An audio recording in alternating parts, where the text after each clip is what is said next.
We're going to begin with a few scheduling announcements. Tonight, as you all know, at 9 p.m. Eastern, President Trump will deliver a major address to the nation on protecting the integrity of our elections, and we encourage every American to tune in. On Friday, the president will travel to New York City to attend a FIFA reception at Trump Tower, followed by his attendance on Sunday at the FIFA World Cup between Spain and Argentina. His attendance will cap what has been the most watched, most secure, and most successful World Cup in American history. This is a fitting conclusion to a tournament that showcased America's ability to host the world on the grandest stage. Turning now to the economy. Tuesday's CPI report confirmed what President Trump predicted. Prices are falling, and this administration's economic policies are working. Inflation dropped 0.4% last month, beating expectations and marking the largest monthly decline in more than 6 years. Prices fell, including for gasoline, electricity, non-prescription drugs, car insurance, medical care services, and hotels, delivering relief for American working families. We also saw real weekly earnings rise in the month of June. For private sector workers, real wages have increased by roughly $1,000 since President Trump took office, after falling nearly $3,000 during the previous administration. This is real progress made possible by the president's pro-growth economic agenda. There is still more work to do, no doubt, which is why President Trump remains laser-focused on lowering costs and raising wages for working families across the country. Just last week, Walmart and Sam's Club announced they will be lowering prices on thousands of items in their stores across the country. Shoppers can expect meaningful savings on groceries, household essentials, outdoor living products, toys, apparel, and other everyday staples. As President Trump said, Walmart answered his call and stepped up in a big way, and we commend them for that. We hope other major retailers will follow the lead of this patriotic American company. While we're on the subject of helping working families get ahead, I want to remind everyone that the Trump accounts are now officially live. To date, and this is a new stat from the Council of Economic Advisors this morning, more than 6.5 million American children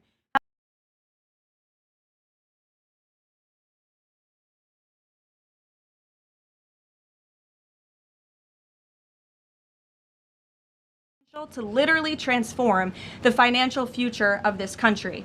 First, any child under the age of 18 is eligible to have a Trump account opened in his or her name. This is a free investment savings account that costs nothing to open. Second, thanks to President Trump, every child born between January 1st, 2025 and December 31st, 2028 will receive a $1,000 seed deposit from the United States Treasury. Third, parents, guardians, relatives, and friends can contribute up to $5,000 per year combined for each child. Employers can also contribute up to $2,500 per year on a tax-favored basis, counting toward the annual cap. The president believes there is no better investment than in America's children. Government projections show that a child whose family maxes out contributions could see the account grow to nearly $300,000 by the time the child turns 18. This is, I think we can all agree, an enormously powerful head start toward the American dream. These funds can be used for college, starting a business, or purchasing a home.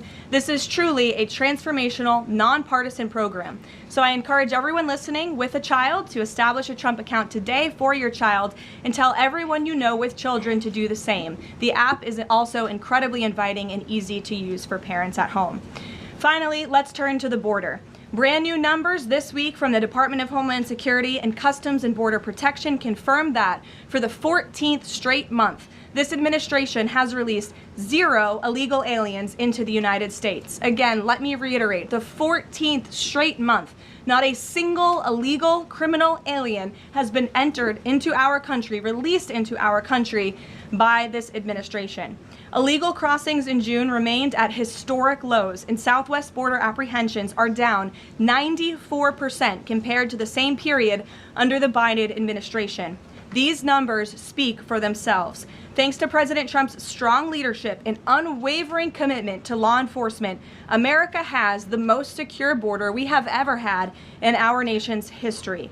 The administration continues working to reverse the previous influx of millions of illegal aliens into our country by the Biden administration, and our law enforcement professionals, God bless them, are arresting criminal illegal aliens across the country, including those convicted of the most heinous and violent crimes. This past weekend alone, ICE arrested a Mexican national and gang member convicted of second-degree murder in California, a Dominican national convicted of aggravated manslaughter in New Jersey, a Saudi national convicted of indecent liberties with a child in North Carolina, a Mexican national convicted of continuous sexual abuse of a child in California, a Nicaraguan national convicted of second-degree child molestation in Rhode Island, and a Mexican national convicted of lewd acts with a child under 14 with force in California. These are egregious crimes, and again, I think we can all agree that none of you would want these individuals living in your communities, and you have this administration to thank that they are on their way back home.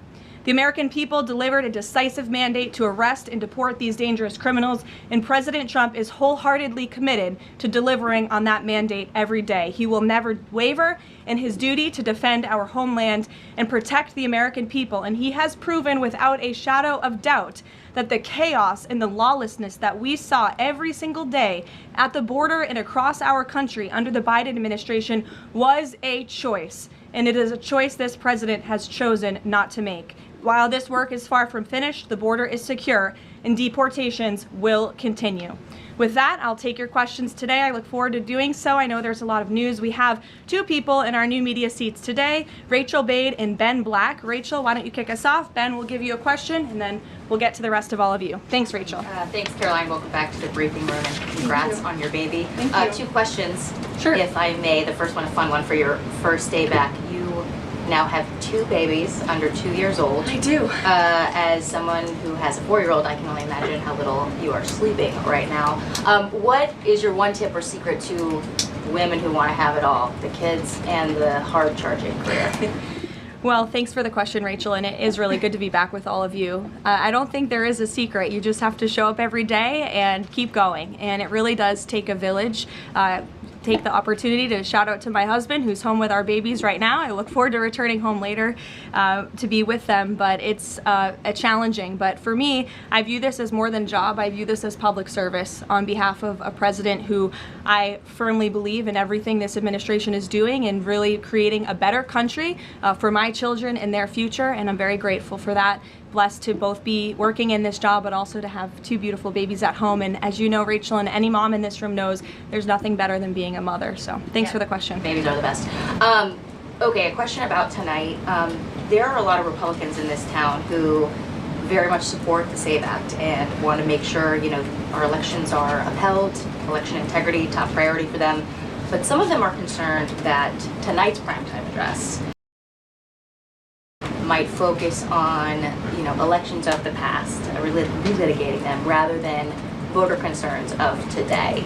I'm wondering, can you tell us if the president tonight is going to talk about the economy? You just talked a lot about the economy and what we're seeing there. And what does the White House say to Republicans who are worried that election issues like this could actually turn off swing voters?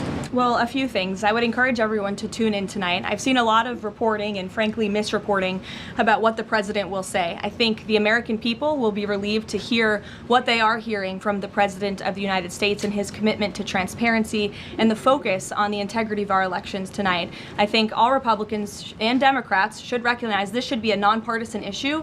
If we don't have safe and secure elections in our country, we cannot have a country. It is a vital part of our democracy, of our constitutional republic. The president will be speaking about that tonight. And in addition, at the very same time, of course, he is working on all of these economic issues that the American people have at home. I just read to you the latest inflation numbers are looking good.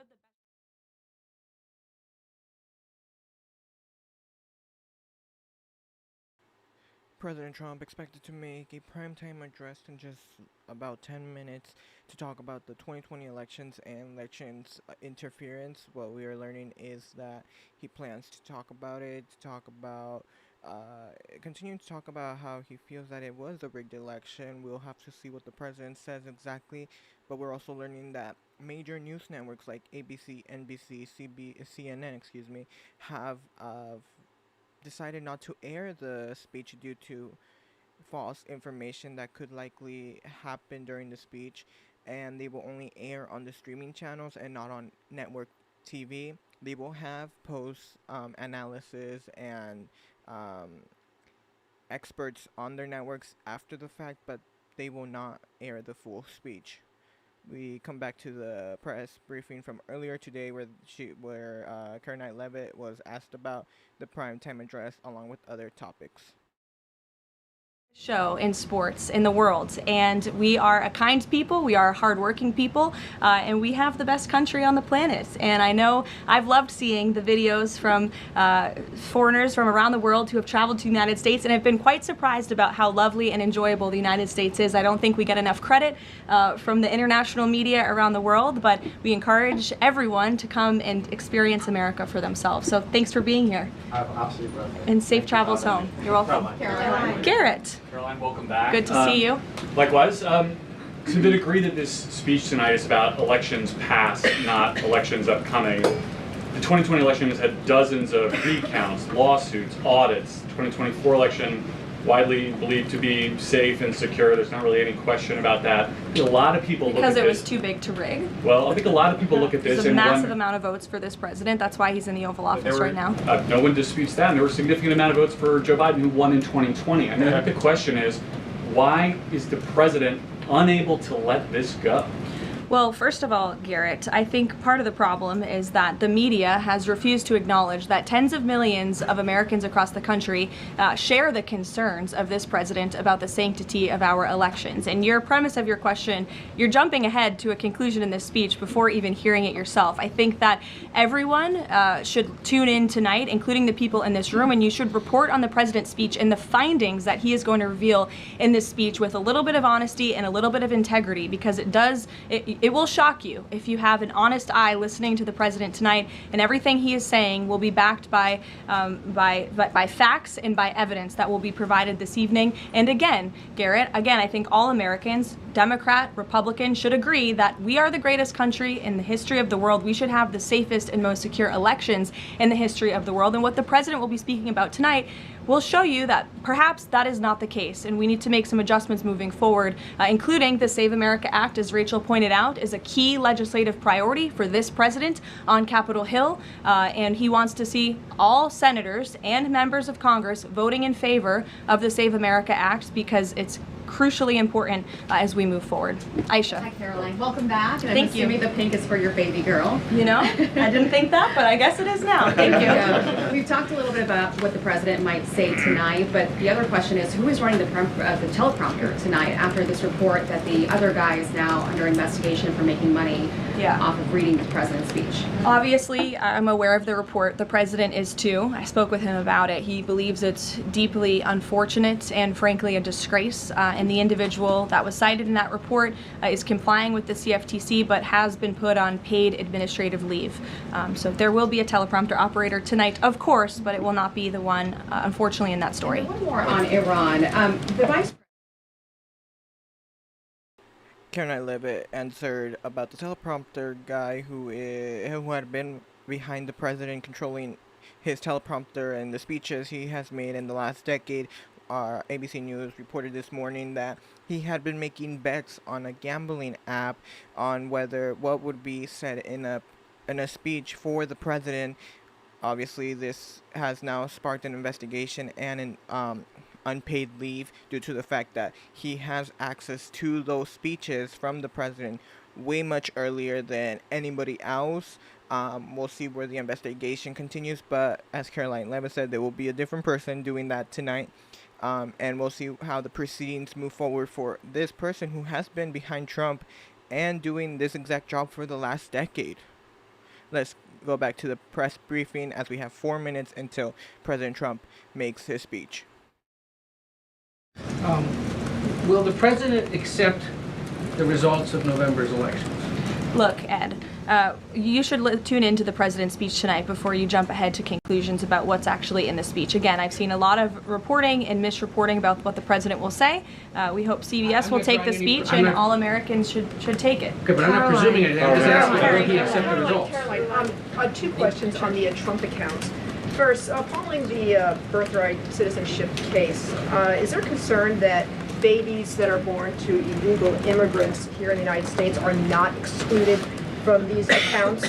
And also, since the $1,000 per child from the Treasury seeds these accounts, can you assuage concerns from those who feel this is wealth redistribution? I would certainly not describe it as that. As you know, this was an incredible private-public partnership. We had incredibly generous Americans, Michael Dell and many others, who contributed to the fund for the Trump accounts. So that money will then be passed along to America's children, which I think is a great thing that all Americans from all political persuasions can agree upon. With respect to your question on birthright citizenship, I think the president has made his view and the White House has made our view on this case quite clear. We're going to continue to move forward to work with Congress, hopefully in the future, to remedy this problem in our country and to ensure that we cannot have this scam continuing where you have foreigners from all around the world traveling to our country to give birth to babies who are then given the greatest privilege on the face of the planet, American citizenship. That's not how our founding fathers intended this country to work or to operate, and the administration is committed to finding solutions to remedy that. Do they have access to the Trump accounts, though? Those are children of those illegal aliens? That's not something I've discussed directly with the president, so I don't want to speak out of turn on that. As you know, Carrie, all American citizen children are able to access the Trump accounts as it stands right now. Sure, go ahead. Thank you very much, Mark Stone from Sky News. Can I switch to Iran, please? Sure. And specifically, the Manab school attack. 120 children dead, 26 of their teachers. A Sky News investigation released today points to all this being a tragic mistake by America, by the US military. So could you explain, please, why the president is repeatedly saying it wasn't America when he hasn't actually, he says also that he hasn't even seen the report? I can't speak to the Sky News investigation respectfully because I have not read it. All I can speak to is what the president has said as I speak on his behalf, and the investigation continues, and we would defer you to the Department of War for further questions on it. Do you mind following up, if I may? Sure. I just want to understand. My answer is not going to change. I just want to understand why he consistently says it wasn't us, we didn't do this, when all the evidence and indeed the preliminary report, and we've spoken to a military insider who says this was human error. Well, that's the president's opinion, and at the very same time, he has said the Department of War is investigating the matter, and we would defer you to them for any questions with respect to the investigation, which obviously has not been released yet. I would defer you to them for further questions on it. But I think the president feels that way because he knows that our military always acts in good faith and absolutely never targets civilians or children, unlike the other side of this conflict, Iran, who is well known for killing women and children and innocent people in their country for a very long time. So you should focus on that in your reporting. Danny. Thanks, Caroline. Welcome back. Another World Cup question, much as it pains me. President Trump had some harsh words for Spain at the NATO summit last week about their spending. Does that mean he's going to be supporting Argentina on Sunday? Danny, it is a really good question, and I'm disappointed in myself for not asking the president before I came out here, knowing you would probably ask. I haven't talked to him about it, but we'll get you an answer on that. You're welcome to ask him yourself at some point before the game. I'm sure you'll see him, and I'm sure he'll have a fun answer for you on it. Sure, in the middle. Go ahead. Sure, Jasmine, go ahead. Thank you, Caroline. Welcome back. Thanks. Back on the teleprompter issue, Notice reported earlier this year that Kalshi was inaccessible on the Wi-Fi that journalists here at the White House have access to. Are staffers back in the West Wing and other parts of the EOB, et cetera, do they have access to Kalshi and Polymarket on their Wi-Fi? On our work computers? Yeah. Honestly, I've never tried, so I don't know. But I'm happy to go try and get you an answer on that. Caroline, another question, Caroline. In the back, Reagan. Sure. I just wonder, are Jasmine, there go ahead, and then another Reagan. question. Are there any other White House staffers or people within the administration who are suspected of also placing bets on Kalshi or Polymarket or other things with some of this privileged information? Not to my knowledge, not that I've been made aware of. And as you saw, I think this played out exactly how it should. Kalshi notified the CFTC of suspicious activity. They investigated that, identified the individual, and he will now know. Less than 2 years ago, we inherited an economic and social disaster. After the worst inflation in 48 years, the wide open borders with millions and millions of people pouring in from all over the world, including criminals of all types, and 11,888 murderers, many of whom killed more than one person. We had transgender for everybody, men and women's sports, crime ravaging our cities, and the whole world was laughing at us as a nation, but not anymore. 2 years ago, our country was dead. Now, we are the hottest country anywhere in the world. America is respected like we have never been respected before. We have more money being invested in the United States than at any time in the history of our country. More Americans are working today than ever before. This week it was announced that inflation saw the largest monthly decline in more than 6 years. Just happened. It was just given out. The media reported it, and we accept it. The best in 6 years. The tax cuts in our great, big, beautiful bill are saving hardworking families thousands and thousands of dollars, like with the provisions, no tax on tips, no tax on overtime, and no tax on Social Security for our great seniors, along with the interest deduction on a loan used to purchase a car, but only if that car is made in America, and a 100% expensing for our job-creating businesses. Our stock markets are at their highest point in many years, but we can actually say of all time. And your 401ks, pensions, and retirement accounts are setting records every single day, the highest in history.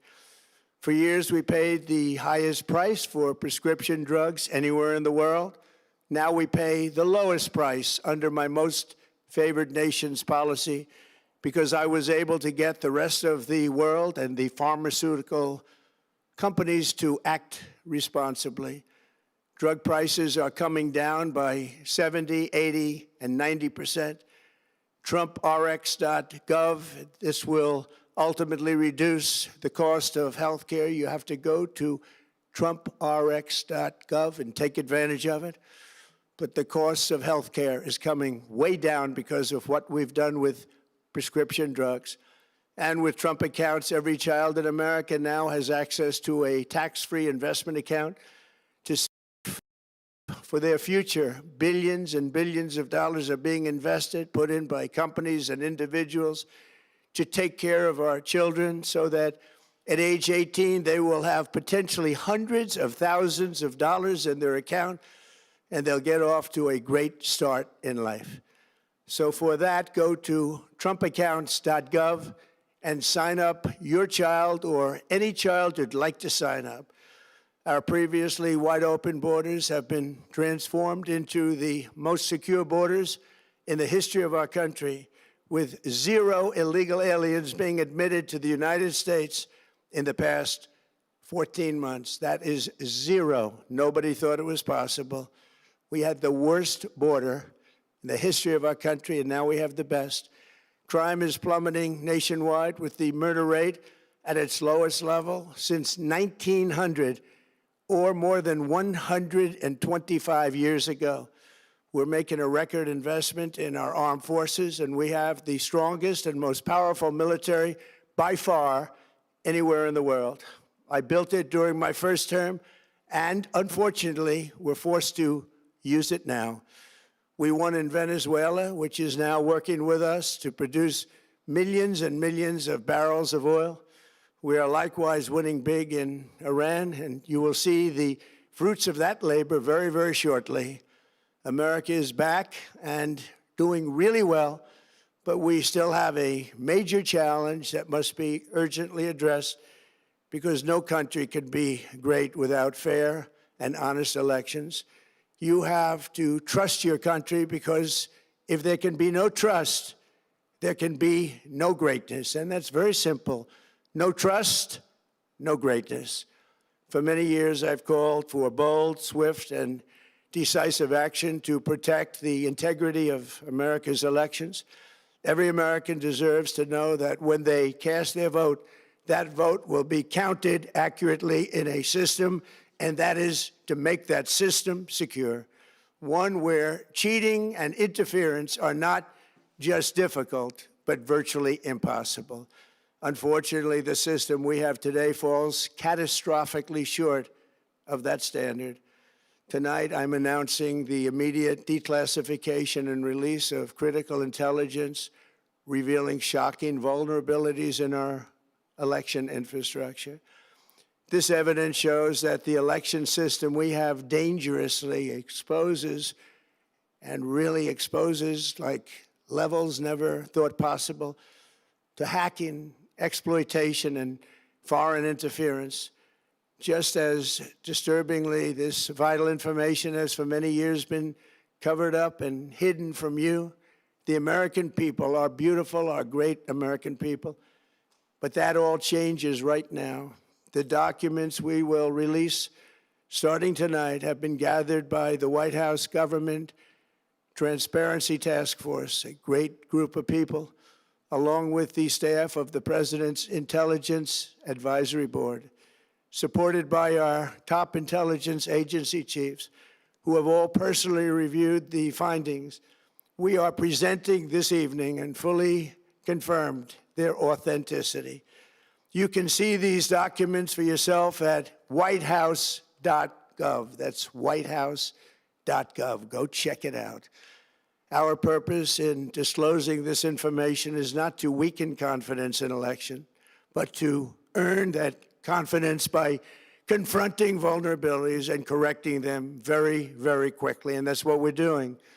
The documents cover 5 major areas of concern. First, they show that over a period of years, starting during the 2020 election cycle, the People's Republic of China carried out what is believed to be the largest compromise of election data in history, resulting in China's illicit acquisition of 220 million U.S. voter files. That information includes names, addresses, phone numbers, political party preferences, and other sensitive data that would be needed to register to vote and engage in other nefarious activities, which is exactly what was happening. This data loss presents an unprecedented election security nightmare. The intelligence even shows that China assigned a data exploitation unit specifically to this new project. Compounding the travesty, the second set of documents we are releasing reveals that members of the deep state, very, very famous group of people, in many cases, in our intelligence agency work to actively suppress and downplay information about the extent of China's sinister election meddling, covering it up from both the president and the American people like nobody thought was possible. U.S. spy agencies began learning about the compromise of voter registration files in 2020 when they discovered that tens of millions of voter data, think of that, tens of millions of voters' data in 18 states have been bought, stolen, or hacked by China. Yet those responsible for sounding the alarm instead kept the information secret and hidden. They did not disclose to me as president or to anyone else, and to the best of our knowledge, they did not inform Congress. In fact, all they kept saying is, this is the most secure election in the history of our country, a standard, very pat line that was divvied out to say. The cover-up of this colossal security breach is even more disturbing in light of the additional information showing that China engaged in other election-related activities to undermine my first administration and our 2020 campaign. they did not want, and they just didn't want it. They fought like hell not to have it, Donald Trump, to win, and for good reason. As the documents we are releasing show, CIA reporting explicitly stated, and I quote, in mid-2018, the Chinese Communist Party's policy was to leverage all domestic and foreign elements that were opposed to the U.S. president in an effort to reduce the U.S. president's votes and make him resign or prevent his re-election. Isn't that nice? Also, in mid-2018, China was working to influence the results of the U.S. midterm elections and later the results of the 2020 presidential election itself. Separately, in mid-2019, the Chinese government's strategy against the United States was focused on undermining domestic confidence in the U.S. president. They wanted to just make you sound like your president wasn't so hot, when actually your president has done a great job, and they did everything possible to do exactly that. Going on, this document says, and this is by the CIA, the strategy included efforts to use Chinese contacts with big U.S. companies to influence U.S. business leaders to turn against the President of the United States of America. The Chinese government sought to identify U.S. journalists who had reported negatively on the U.S. president and pay them large sums of money to write more negative articles about him, as many as they could, and they didn't care what they said. The Chinese government wanted U.S. president to lose the next election, and the reason they wanted me to lose is because they knew I was wise to them, charged them billions and billions of dollars worth of tariffs, and built the strongest military anywhere in the world. We have the strongest military anywhere in the world. These are exact quotes from the CIA reporting. The name of the person doing the quote is now under review, but it gets even worse. Raw intelligence obtained by the FBI in 2020, yet buried by rogue bureaucrats, stated that China's activities even included an attempt to manufacture illegal ballots for Joe Biden. Documents show that during this period, dozens of significant CIA and NSA reports about China's election targeting were kept out of the presidential briefing. These were briefings I would get almost every day. Everything was kept out that was of importance. One email among intelligence analysts admitted that they had, quote, deliberately massaged the presidential daily briefing to withhold information regarding Chinese activities related to the election. Another official inside the FBI wrote that she was running, quote, a shadow government, unquote, to keep intelligence about China's election meddling from becoming known and to keep it away from the honorable press. Other officials who witnessed such efforts perceived the motivations to be blatantly political. Recently, we found significant numbers of burn bags in formation, and this is a group of bags that were used to destroy information given by President Barack Hussein Obama to be burned. It was supposed to be burned.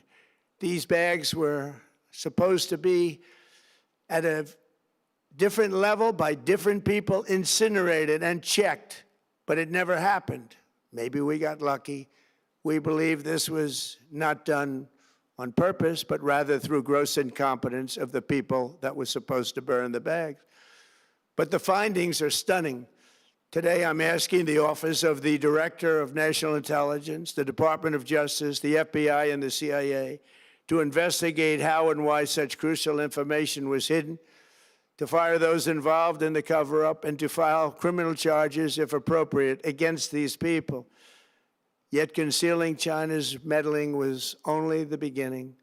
The third set of documents we are releasing proves that for many years, Americans were blatantly lied to about the security of our election infrastructure, including electronic voting machines and ballot counting systems. Dishonest, almost all. They're vulnerable and they're easily compromised, and people within our government knew that. Tonight, we're publishing a series of previously classified U.S. intelligence community assessments and other reports proving that our government has long known these machines are extremely exposed to attack. As one assessment states, we judge that the United States adversaries, including at a minimum Russia, China, Iran, North Korea, as well as non-state groups, have the capability to compromise U.S. election infrastructure. That's unquote, but that's some statement, isn't it? Made by supposedly great patriots of our country. The document goes on to further state that, quote, we assess that centralized election-related data repositories, such as voter registration databases, poll books, and other official election websites, are most vulnerable to exploitation, and adversaries could use this access to these systems to disrupt election processes within the United States of America. Tonight, we're releasing all of those findings, and spanning from January 2020 to June 2026. This is a cyber threat aimed at the very heart of our democracy. Many people have questioned whether it could actually be possible to electronically manipulate vote totals or change election results on these terrible machines. Today, we are releasing documents that show the CIA obtained reporting of a specific plot to do a big number in favor of the corrupt Maduro regime in Venezuela. And that's exactly what happened, conspiring to digitally rig their own country's elections in 2020, and that's what they did. This reporting included precise details about methods to regime develop to digitally alter vote totals in ways that could not be detected even with an audit, no matter how deep they went. This intelligence underscores why we must take urgent action to ensure that our own system can never, ever be hacked or compromised like it was in the past. The fourth set of documents reveals that even when significant evidence of fraud has been detected, it has been buried and covered up. Among the disclosures tonight are FBI files detailing evidence of alleged fraud by a large-scale voter registration operation in Michigan. In 2020, Michigan State Police raided a Democrat Get Out the Vote organization, corrupt group in Muskegon. And we're so concerned by what they found. They were just so concerned, they couldn't believe it, actually, that they contacted the FBI in Detroit.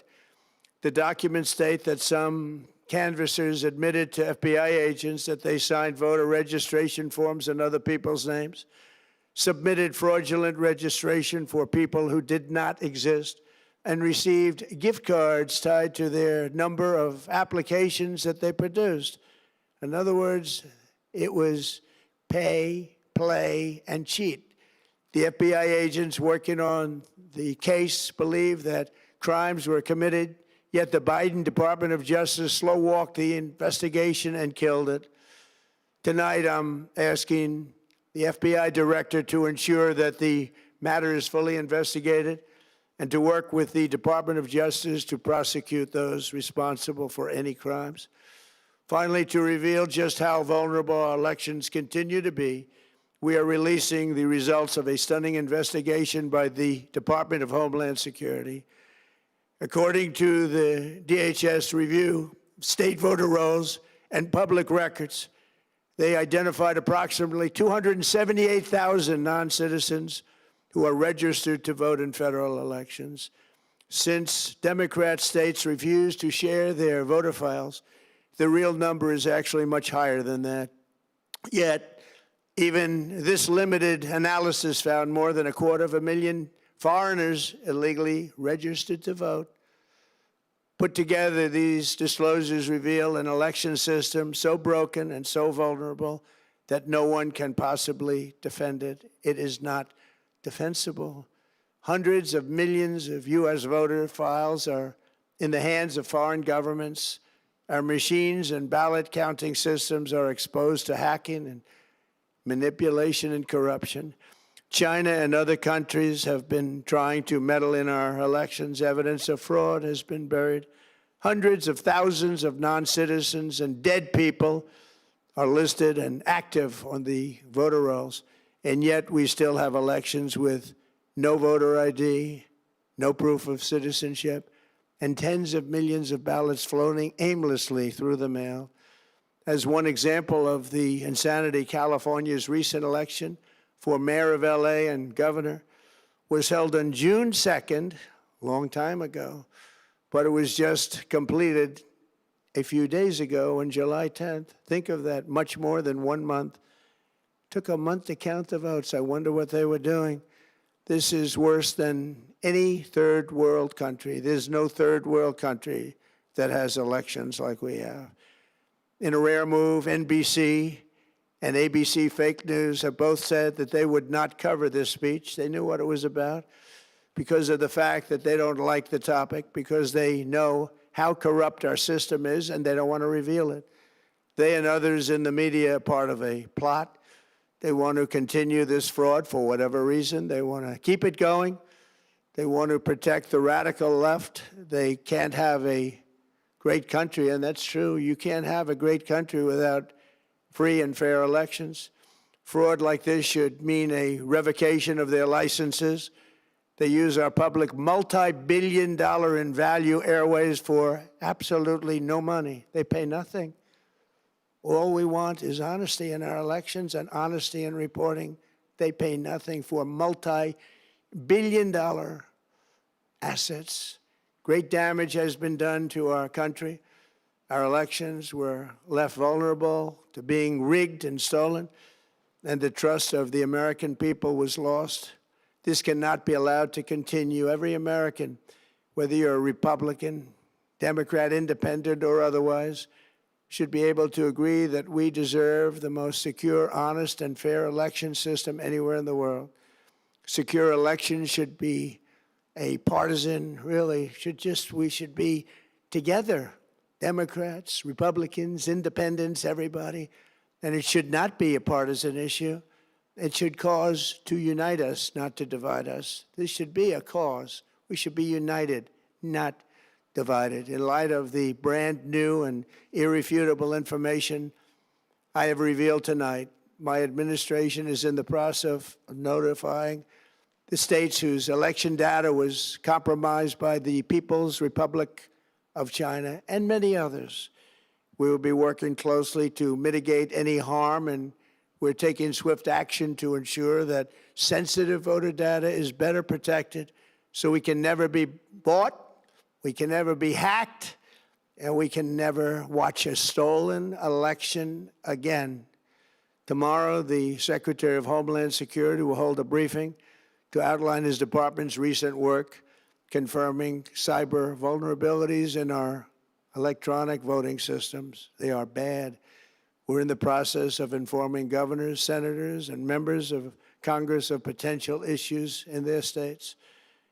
If you look at voting today, it's in such bad shape in so many states, and we are committing to fix it. And we're also committing to be working with those states and local jurisdictions to help them fix and patch known technical vulnerabilities before the midterm elections. We have very important elections coming up. We want those elections to be honest. I've also ordered DHS to notify every state about non-citizens on their voter rolls and direct them to remove all ineligible voters from the lists immediately. But most importantly, addressing this crisis of election security demands that Congress must pass the Save America Act. How easy is that to do unless you want to cheat? The only reason you wouldn't do it is you want to cheat because your policies are so bad and your candidates are so pathetic that you can't get away or can't get elected any other way. This landmark bill requires that all voters must show photo voter ID. How simple is that? Could I have your photo, please? Photo voter ID. All voters must provide proof of citizenship.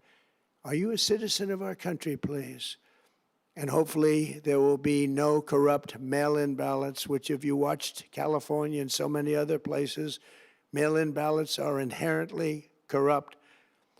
So you would have no mail-in ballots except for illness, disability, military deployment, or travel if you're going away on business or vacation. These reforms are urgently needed to stop the vulnerabilities that I've mentioned.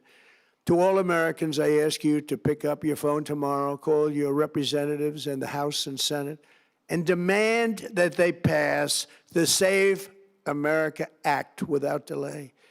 Together, we will restore faith and confidence in our country, and we will be bigger, better, and stronger than ever before. Thank you. God bless you. God bless our great military. And God bless America. Thank you very much.